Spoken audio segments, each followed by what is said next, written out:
Welcome back, kids. Today we're going to take a look at the steps the United States took to try to contain the spread of communism around the world. Things like the Marshall Plan, the Berlin Airlift, the nuclear arms race, and the Korean War. Now there's a name for all this, and it's called containment.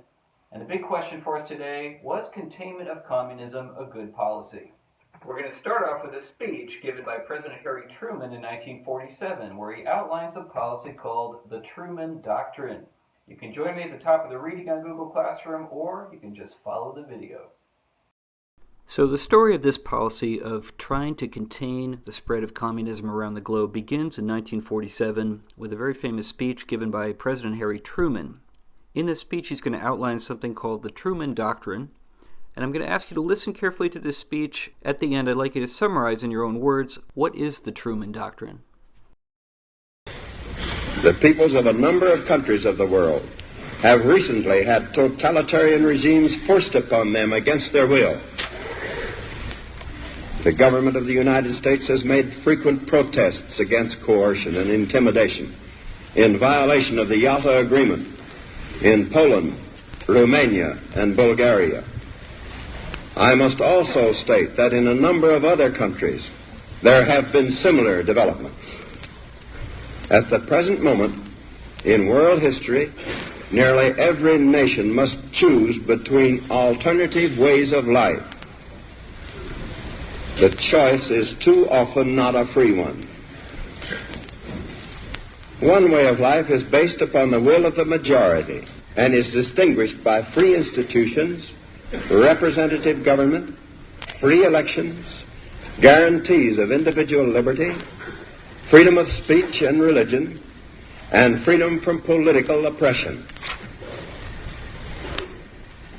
The second way of life is based upon the will of a minority, forcibly imposed upon the majority. It relies upon terror and oppression, a controlled press and radio, fixed elections, and the suppression of personal freedoms.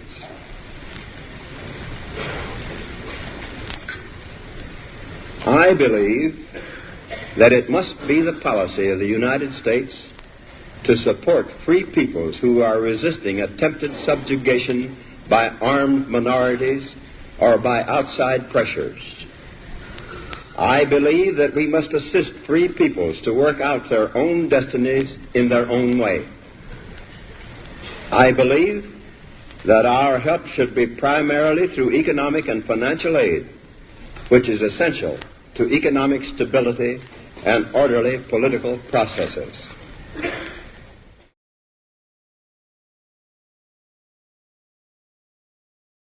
So in 1947, Truman stakes out a position and says the United States is going to do what it takes to stop the spread of communism in places like Greece and Turkey. And in that speech, he promotes the use of economic aid as our primary mode of intervention. However, as we're going to see in this lesson, that policy quickly expands to include other forms of containment, including military intervention.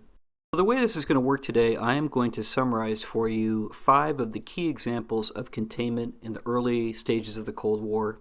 As we follow along, you can take notes in the graphic organizer. At the end of this, you'll have an opportunity to take a position. Do you think containment of communism was a good policy?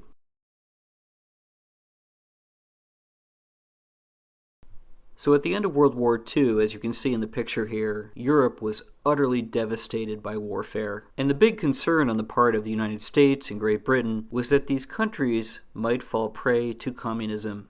You can see in the picture here the question marks in places like Greece and Turkey and France.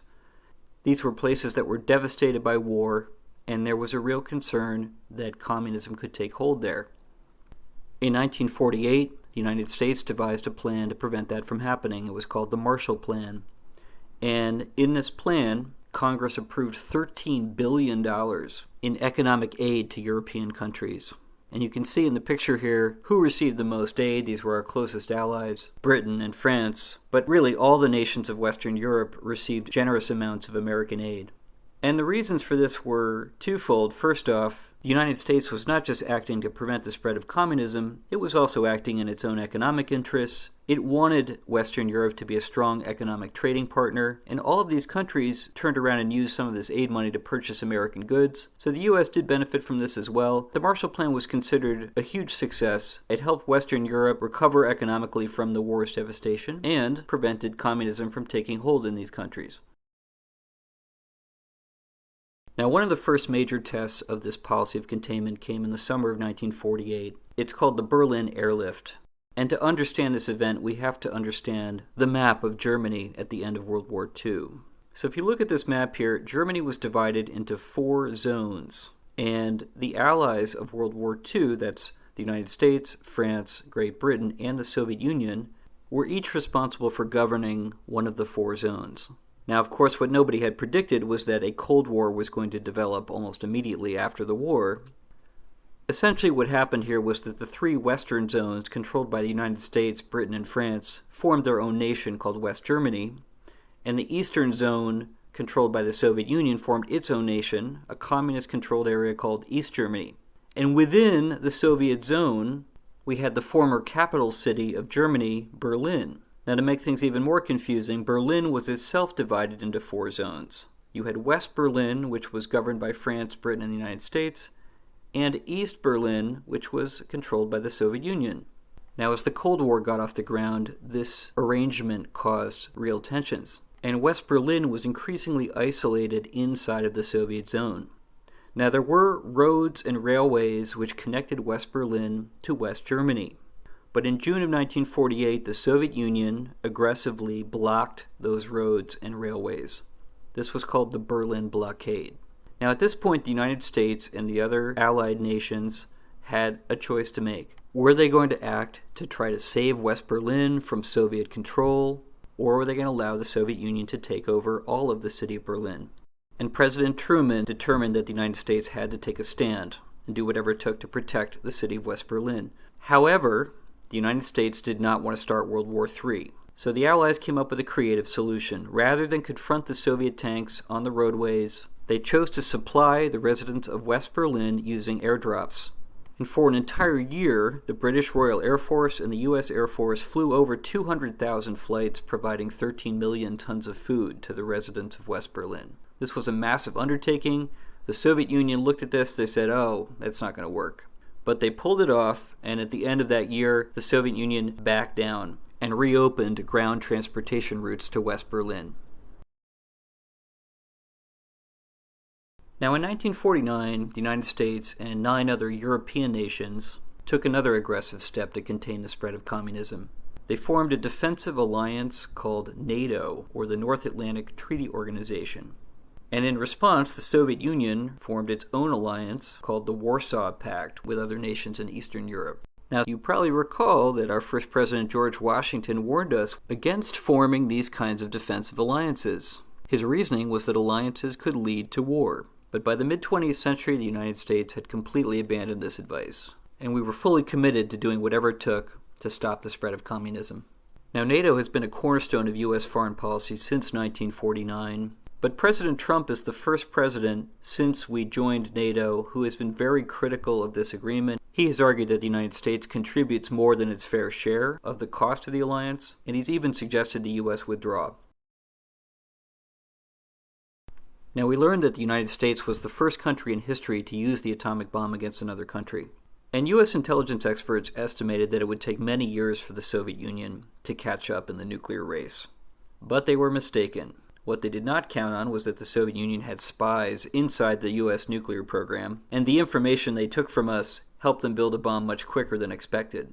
In 1949, the Soviet Union detonated their first atomic bomb, and a nuclear arms race was on. Now, by the early 1950s, the United States had developed a new type of nuclear weapon called the hydrogen bomb, or thermonuclear bomb. And these weapons were many times more destructive than the bombs dropped at Hiroshima and Nagasaki. If you look at the graphic here, the Hiroshima bomb, which killed 75,000 people instantly and led to many more deaths from radioactive contamination, is that small little blip in the bottom left corner. Hydrogen bombs like Ivy Mike and Bravo, these are the nuclear weapons of today. Now, by far the largest bomb ever detonated was a Soviet device called Tsar Bomba. It was detonated in 1961 in the Arctic Circle. And just to give you guys a sense of how insane these weapons really were, we're going to take a look at what that explosion looked like. It was on this frozen desert island, in the most dangerous period of the Cold War, that the ultimate explosion took place. Novaya Zemlya in the Arctic Barents Sea is where the Russians demonstrated their nuclear might, testing bombs of ever-increasing power.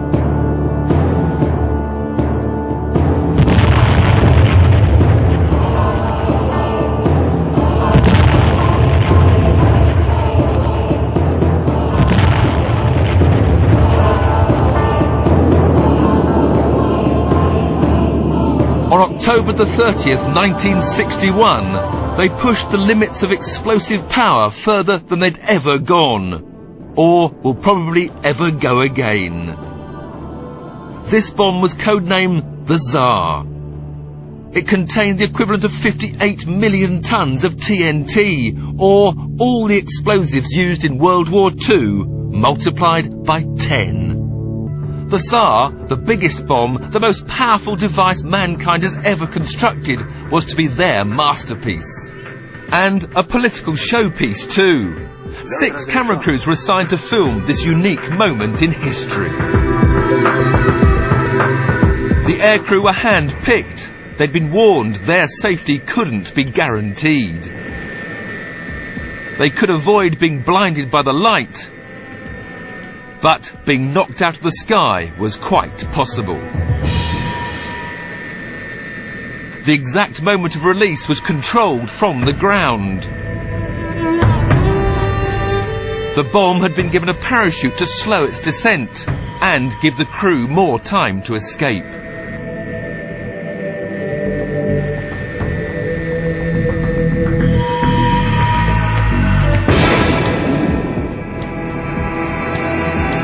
They did escape, but only just. The plume rose right through the cloud layer and kept on rising. It flattened out when the cloud was 40 miles high. The blast wave was still large enough to be measured on its 3rd passage round the world. Because the bomb was detonated 2 miles above the ground, there was very little radioactive fallout. But the earth directly below the burst was seared by the intense heat. Rock had been turned to ash. Now, until pretty recently, the US and Russia had been signing agreements trying to reduce the number of nuclear weapons. However, President Trump has called for the US to increase its nuclear supply to ensure that we are, quote, at the top of the pack. So for extra credit, I'd like you to weigh in on this question. Should the United States increase or decrease our nuclear arsenal? So the last example of containment we're going to look at has to do with Korea. And I'm going to start with this slide right here. You've probably heard of Kim Jong-un and North Korea, but one thing you may have wondered is, why does North Korea seem to hate the United States so much? In fact, why have they threatened pretty recently to nuke us?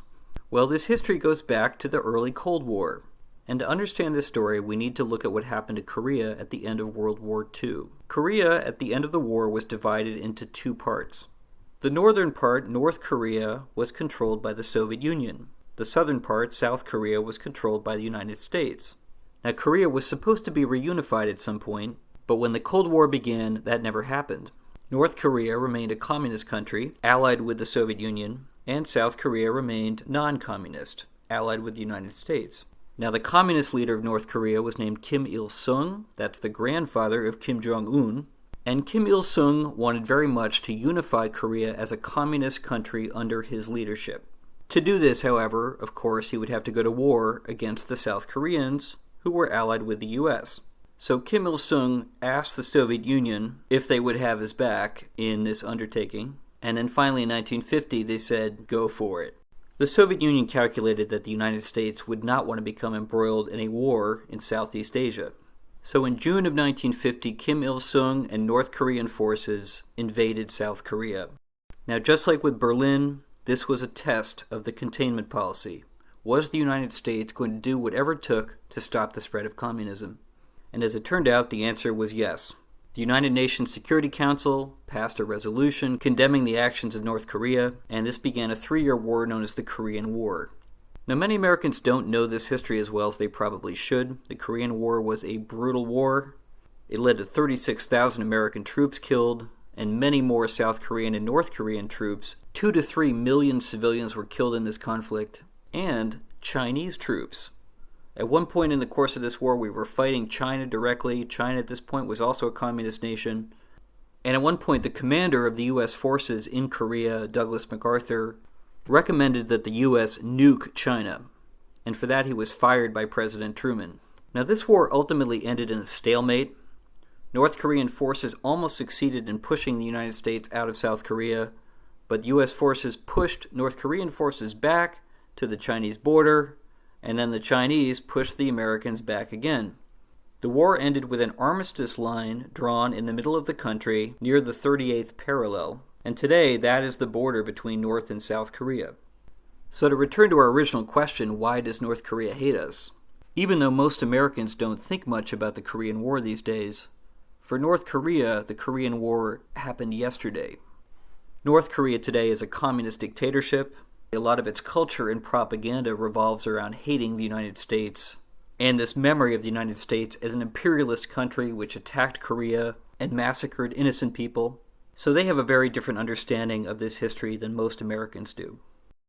So the last thing I'd like you guys to do is to take a position on this policy of containment. Was this a wise policy, or did the United States take unnecessary risks in trying to contain the spread of communism? I hope you guys enjoyed this lesson today. When we come back here next time, we're going to talk about a time when America was freaking out about the spread of communism inside of our own country. That was called the Red Scare. Until then, I hope you guys are doing your best to stay safe, and I look forward to seeing you soon.